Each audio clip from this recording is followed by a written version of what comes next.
Good morning. This is the first video in our series of videos about the EG4 18K PV inverter.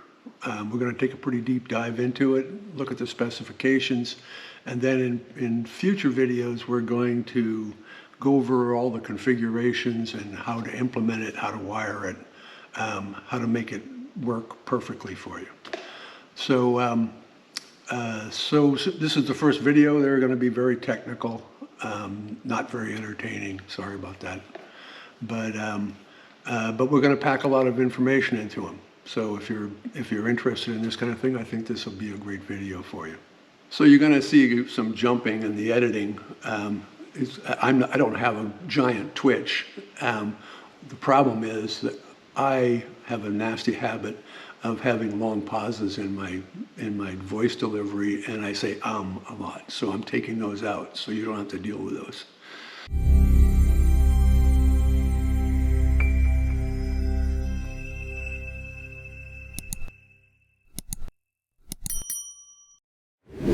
So the EG4 18K PV is an all-in-one hybrid inverter, meaning it can serve both as an off-grid and an on-grid system. Usually I'm kind of against the idea of all-in-one anything, because if one component goes bad, the whole thing goes bad. But that's not the case in solar power. I mean, what we're trying to do is pretty complex, and having to assemble a whole bunch of components and then get them all working together and talking together and making certain that they all meet all the requirements that your utility and your building codes require is a big job. But it's impossible really to bring the kind of scalability, flexibility, and ease of use that this all-in-one system has. And the reasons why people are doing solar are changing. It used to be just simply a matter of cost efficiency. And most solar installers still, when they start talking to you about building a system, the first thing they want to do is see your utility bill and come up with a solution that cuts your bill and gives you a return on investment in X number of years. Well, that's not the only issue anymore. And the way that utilities view, and not just the utilities, but the public utility commissions that permit them to set rates in a particular way. The way that they look at these things has changed dramatically over the last 20 years. Used to be there was only a few people doing it. They didn't care that much. Solar power sounded cool, and utilities supporting it was a requirement, and a political requirement from the public utility commissioners. But they've all realized now that the power that a typical grid-connected system that uses the utility as a big battery, that the value of that to the utility and to the rest of the ratepayers, people that are buying the electricity, is minimal, because you're producing electricity and giving it to the grid at times when nobody wants it. And the times that you want power are when everybody wants it. Using the utility as a big battery is kind of not going to work very well anymore. Plus the grids are becoming less reliable, not because of any lack of attention from the utilities, but simply because there's a lot of other factors that are coming into play. In the West, it's wildfires everywhere, it's storms and things like that, knocking out power for sometimes months at a time. And so the utilities had to respond in a different way.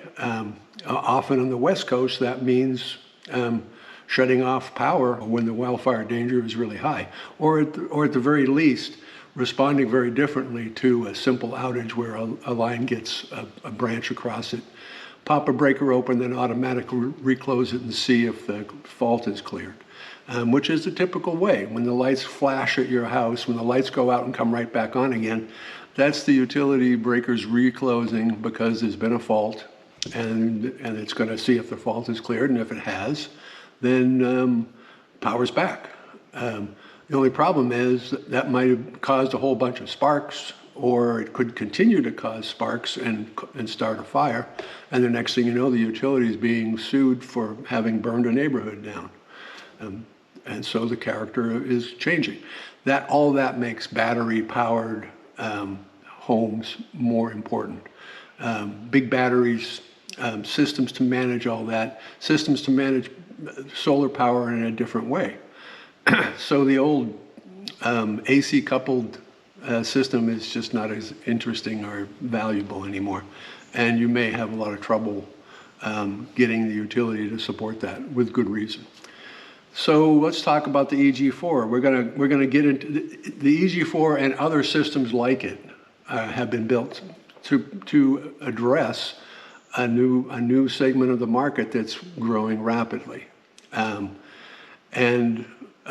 it fits that really, really well. I mean, the biggest issues are, first of all, price. These all-in-one hybrid systems are less expensive than putting something together from individual components. And then is it beginner friendly? I'm starting off with a simple off-grid test, and then I'm scaling all that up to three-phase power to suit an entire shop at a commercial scale with the same equipment, just more of it. So where one of these things will nicely power a small to medium-sized home, scaled up, it powers my entire shop and could power mid-sized businesses of any type. And in a lot of cases, it's a lot more important for those folks. If you own a good-sized grocery store and you lose power for a week, you're going to lose a lot of goods. Because the systems are all-in-one, you can design them to meet all of the certifications required to install them anywhere. And those certifications are complex and becoming a lot more important. They deal with how utilities can deal with solar power and create value for all the ratepayers instead of just the people who happen to be installing rooftop solar and using the grid as a battery. So, and by covering all that, it eliminates the requirement for you as a DIY or an installer for you to have to prove to the utility that the equipment you're putting in meets their requirements. It's all right there. It's already done. So there's all that, and then on top of that, there's a scope and size and abilities built into these systems. For example, it can charge batteries and supply your loads at the same time. The inverter output's about 12 kilowatts. It can surge. It can support surge up to about 16 kilowatts for 6 minutes or 5 minutes, 14 kilowatts for 10 minutes. The PV inputs, it has 3 MPPTs built into it. One is a 25 amp MPPT. It can handle 600 volts, but the usable power is from about 140 up to about 500 volts. And that means big series strings, which means you'll have relatively low current, but high voltage. MPPT-1 is capable of handling 2 parallel strings, high voltage series strings. And of course, when you parallel series strings, you have to have the same panels, the same mounting, the same orientation, so that you don't have circulating currents. But you have that capability of having, it's actually got 2 separate inputs paralleled into one MPPT. The rest of the MPPTs, 2 and 3, are completely isolated except for the output, and they're 15 amps apiece. So you can handle 4 strings easily. Really, the nominal MPPT voltage is 360 volts, and so somewhere around that is good. For my particular use case, my series strings are coming in at about 480 volts, which is fine. It works perfectly well, and I'm getting good throughput. And I've measured the efficiency of the MPPT for wattage at that voltage, and it was excellent. It was about 99%. The maximum battery charge rate is 250 amps, substantial. There's some hybrid inverters out there that have a little higher charge rate, but I think that's kind of trivial. And fully loaded with all the panels that the system will handle, you can be charging with 12 kilowatts and use 6 kilowatts for loads simultaneously. But let's jump into the specifics of the system. So as I said in the intro, this is going to be mostly about, this first video is going to be mostly about specifications. In future videos, we'll cover the rest of the story. The EG4, the 18K comes with a great manual. It's about 96 pages long, and it's very detailed, shows wiring diagrams, all the configurations, elements required to meet a specific kind of use. But it doesn't cover all the use cases. And so I'm going to be expanding on essentially the manual by showing people exactly how to set this up for what they want. So the nominal AC voltage delivered to the load is 120 volt, 240 volt AC, or 120/208 if you're setting it up as three-phase. So so that has the output lines 180 degrees out of phase to produce 240 volt power. For example, if the voltage on L1 is at 120 volts with respect to neutral, then L2 is at 120 volts, minus 120 volts. And that creates a voltage of 240 volts between L1 and L2. So if you're configuring it for three-phase, it's 120/208, with each leg is 120 degrees out of phase. And so because of that phase angle, when L1 is at 120 volts, L2 will be at roughly 88 volts, minus 88 volts, producing 208 volts. So the output frequency is 50 to 60 hertz, configurable to make the system work just about anywhere. The system can also frequency shift to a slightly higher frequency to disable microinverters or string inverters. The overall efficiency of the 18K is what we call a CEC efficiency, which is California Energy Commission, is 96.9%, which is excellent. CEC efficiency is a weighted average of output for various conditions. So it's more of a real world value than a lot of other efficiency measures. And the idle consumption is excellent. It's 18 watts. That's in standby.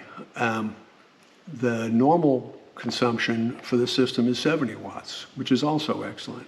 You can monitor and control the system from anywhere. This is my container system in Oregon, and I can monitor and control it from Maui on my phone. Let's talk a little bit about the batteries. I'm using the EG4 all-weather wall mount battery, which has a dip switch to set its address. So, and there's a total of 64 settings. So I guess you can have 64 batteries talking to one EG4 18K and have communications. So that's almost a megawatt. I don't think I'm going to use that much. Each of the wall mount batteries is about 14 kilowatt hours. So really just a couple of those, or one per inverter, makes for a pretty darn capable system. It's more than enough to power a small home. The unit weighs 121 pounds. I installed mine myself using a couple of pulleys. I don't recommend that.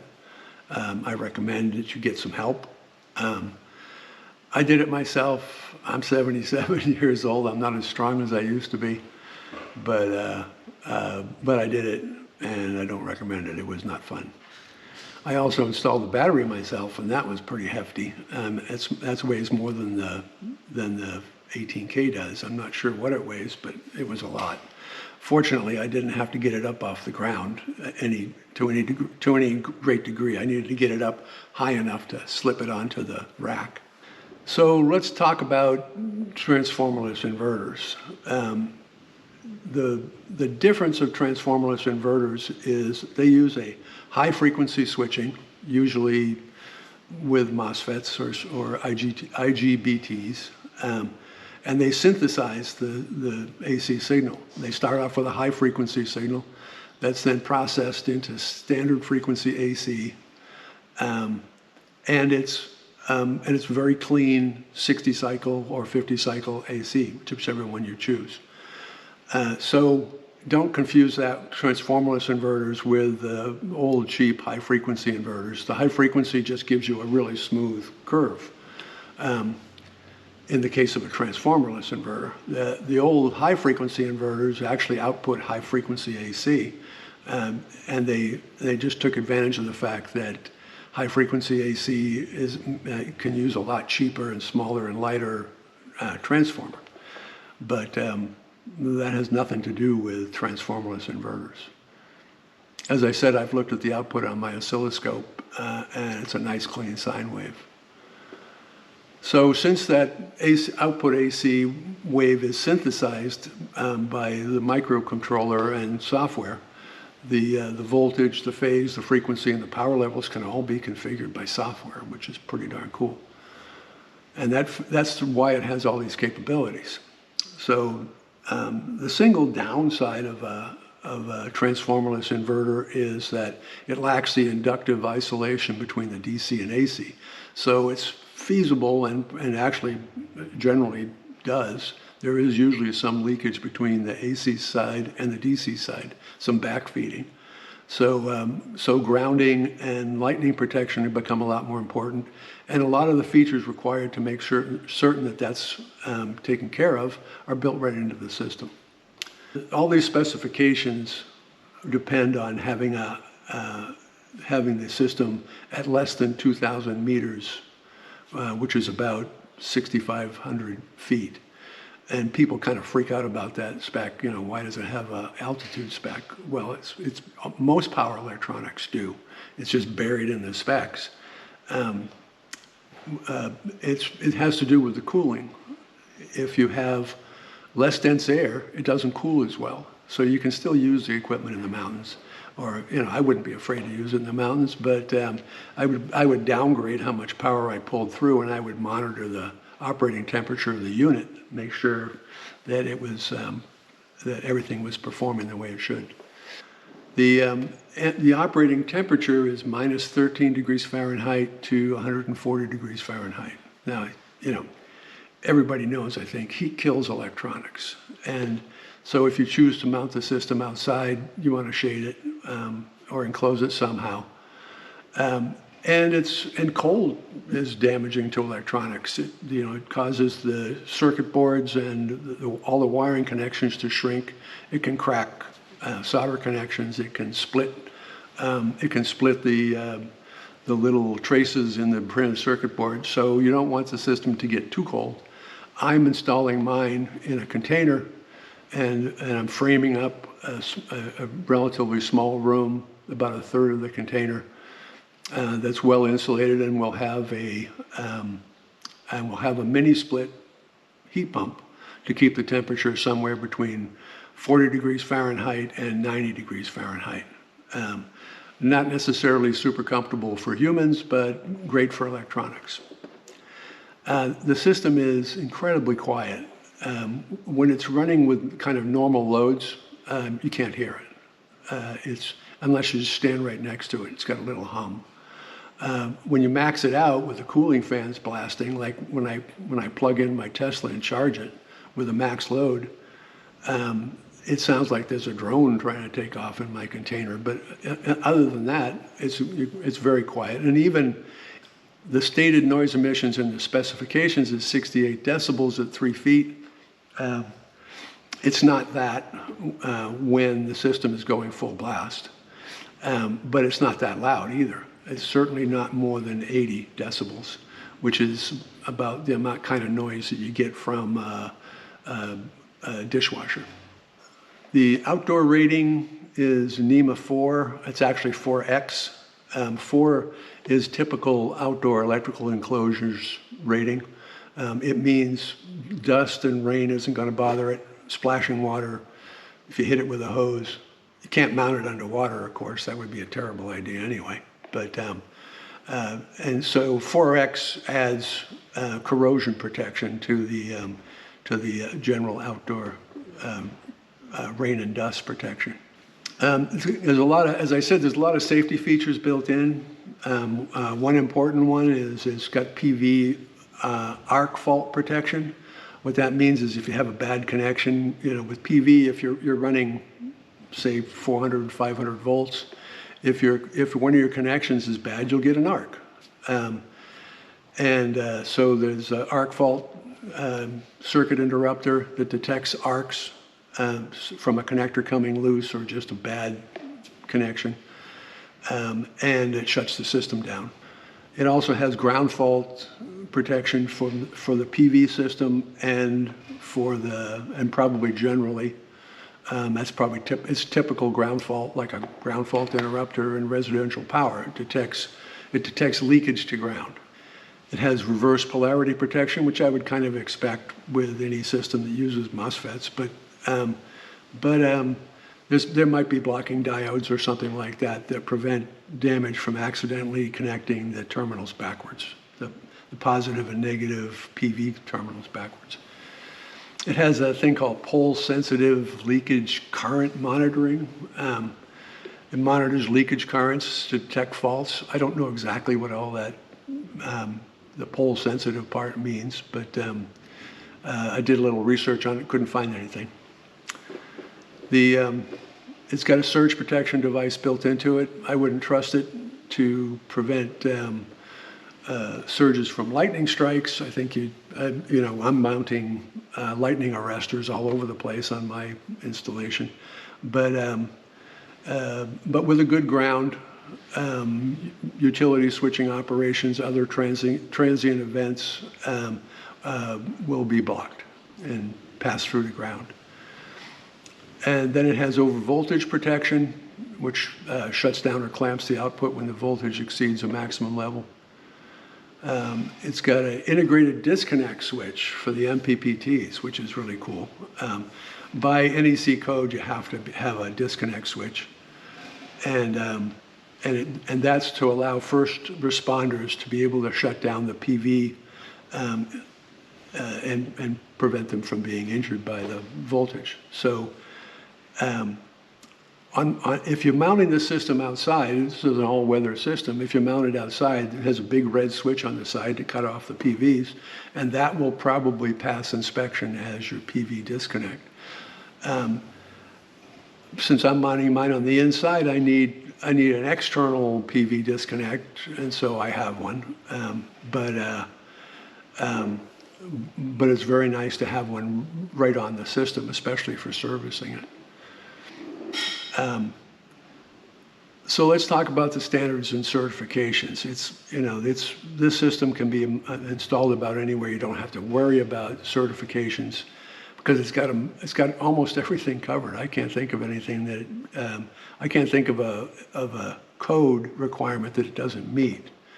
So it meets UL1741 Rule 21, which is comprehensive testing and support for grid support functions and interoperability.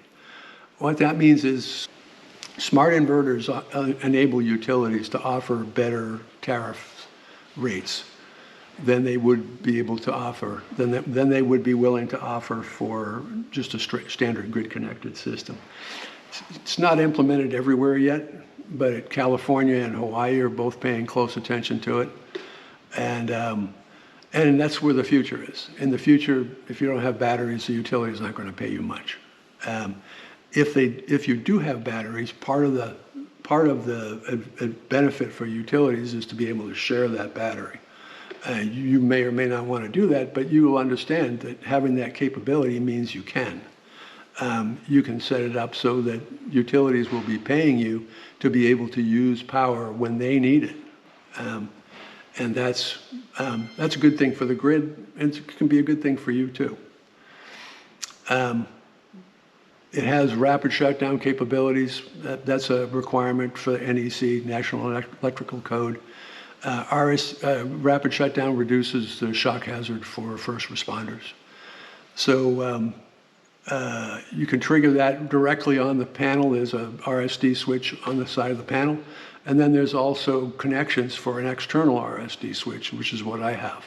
Big red button on the side of my container. They hit that button and it shuts the system down.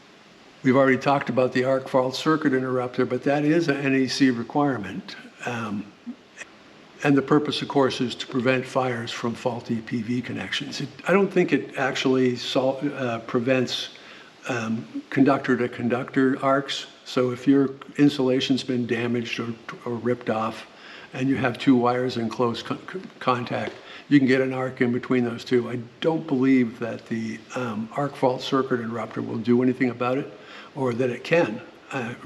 Remember that it detects and interrupts an arc, certainly of a connector coming loose. And what it does then is shuts off the current to that leg. And that interrupts the arc. But PVs don't stop generating voltage. So if you have an insulator arc, probably doesn't do anything for that. But that's a pretty rare circumstance. And I don't know what it could do, honestly. It meets Canadian standards, CSA 22.2. That requires that inverters stop energizing the grid within a tenth of a second when you lose the grid supply to keep from shocking or killing utility workers by backfeeding the grid. There's a second Canadian standard it meets that I really couldn't find any reference to, but I think it has something to do with the rapid shutdown requirements. Meets IEEE 1547. There's two specs for that. It meets both of them. One of the specs is all about requirements and procedures for testing smart inverters, and the other is the specification of voltage and frequency ride-through capabilities, active voltage regulation, frequency shift response, et cetera, all those kind of good things that more modern systems are required to have. Meets Hawaii Rule 14H, which is a big deal for me because I'm going to probably install one here at my house in Maui. Electricity here in Hawaii is expensive. I've had a grid-tied AC-coupled microinverter system with in-phase microinverters for about 15 years. And it's grandfathered into the current system. But if I want to add to that, and if I want to have Hawaii has some unique characteristics, and it has, and there's an issue with wildfires here. We have high winds and occasional droughts, and as you probably well know, Lahaina burned to the ground.